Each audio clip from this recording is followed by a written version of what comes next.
Welcome to সায়ন্তিস kitchen.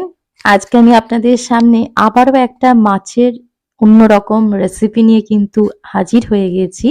গরম ভাতের সঙ্গে রেসিপিটা কিন্তু অসাধারণ লাগবে খেতে। একবার কিন্তু বাড়িতে কিন্তু ট্রাই করতে পারেন। মাছের একটা রেসিপি, গুরজালি মাছের তেল ঝালের রেসিপি আপনাদের সঙ্গে আজকে আমি শেয়ার করে দেখাবো। তো দেখে নেওয়া যাক আজকের এই রেসিপিটা। তো দেখতেই পাচ্ছেন কড়াই গরম হয়ে গেছে, দিয়ে দিচ্ছি এর মধ্যে মোটামুটি 5 টেবিল স্পুন মতন সর্ষের তেল। রান্নাটা আমি টোটালি সর্ষের তেলে করব, মানে মাছটা ভাজার জন্য প্লাস রান্নাটা করার জন্য। তেলটাকে আমি গরম করে নিয়েছি। তো তেল গরম হয়ে গেছে, এর মধ্যে আমি মাছটা এবার ছেড়ে দিচ্ছি। এই মাছটা আমি হলুদ আর নুন দিয়ে ম্যারিনেশন করে আর কি 10 মিনিটের জন্য রেখে দিয়েছিলাম। এক পিস আমি ছেড়ে দিলাম, আরেকটা আমি দিয়ে দিচ্ছি।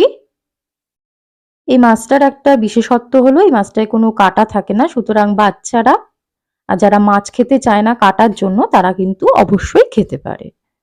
এটা আমি ঢেকে দিচ্ছি এবার।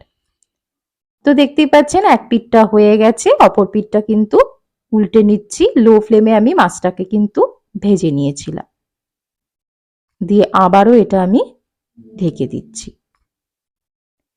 মাছটা ভাজা আমার কমপ্লিট। 15 মিনিটের পরে আমি ফিরে এসেছি। তো এক পিঠ মাছ মানে দু পিঠেই আমি ভাজা হয়ে গেছে, একটু কড়া করে ভেজে নিয়েছি। এবার আমি মাছটাকে একটা বাটিতে তুলে নিচ্ছি।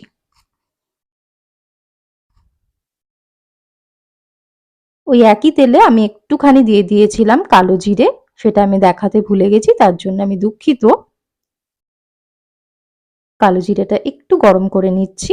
এবার আমি একটা মশলা মানে পেস্ট আর কি দিচ্ছি। সেখানে রয়েছে কালো সর্ষে, সাদা সর্ষে, পোস্ত, একটা কাঁচা লঙ্কা রয়েছে, আর একটু নুন দিয়ে পেস্ট তৈরি করে নিয়েছিলাম, সেটা এর মধ্যে অ্যাড করে দিচ্ছি।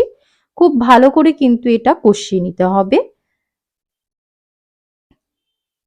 আর বাটাটা মানে পেস্টটা আর কি পুরো মিহি হয়েছে, একটাও কিন্তু কোনো সর্ষে বা পোস্তর দানা নেই। লো ফ্লেমে একটুখানি কষিয়ে নিচ্ছি। দিয়ে দিচ্ছি একটুখানি হলুদ, 1 টিস্পুন মতন মিশিয়ে দিচ্ছি। পুরো রান্নাটাই কিন্তু সর্ষের তেলে করবেন, কারণ তাতে কিন্তু টেস্টটা অন্যরকম আসবে। দিয়ে দিলাম দুটো কাঁচা লঙ্কা চেরা, গ্যাসের ফ্লেমটা মিডিয়াম রেখেছি। মিশিয়ে দিলাম। একটু ঝাল না হলে কিন্তু খেতে ভালো লাগবে না। তো দেখতেই পাচ্ছেন দিয়ে দিচ্ছি অল্প একটু নুন, সামান্যতম নুন এখানে অ্যাড করে দিলাম, দিয়ে মিশিয়ে দিলাম। খুব ছটপট একটা রেসিপি, আবারও এটা ঢেকে দিচ্ছি। তো দেখতেই পাচ্ছেন ঝোলটা আমার ফুটে গেছে। এবার আমি ভেজে রাখা যে মাছ 2 পিস ছিল সেটা আমি এর মধ্যে অ্যাড করে দিলাম। আরেক পিস এখানে দিয়ে দিচ্ছি।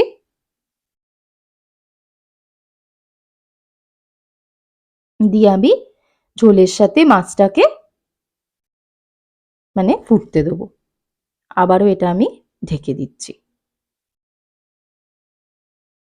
তো দেখুন রান্নাটা আমার কমপ্লিট হয়ে গেছে। আমি গ্যাসটা এবার বন্ধ করে দিচ্ছি আর 5 মিনিটের জন্য ঢেকে দিয়ে এটাকে গরম গরম সার্ভ করে দেবো। তো আমার এই গুরজালি মাছের তেল ঝালের রেসিপি একদম কমপ্লিট হয়ে গেছে। আমি এটা একটা বাটিতে পরিবেশন করে দিয়েছি। অবশ্যই একবার বাড়িতে গরম ভাতের সঙ্গে পরিবেশন করে সকলকে খাওয়াবেন, ভালো লাগবে খেতে। তো আজকের মতো এই পর্যন্তই। সবাই ভালো থাকবেন, সুস্থ থাকবেন। ধন্যবাদ।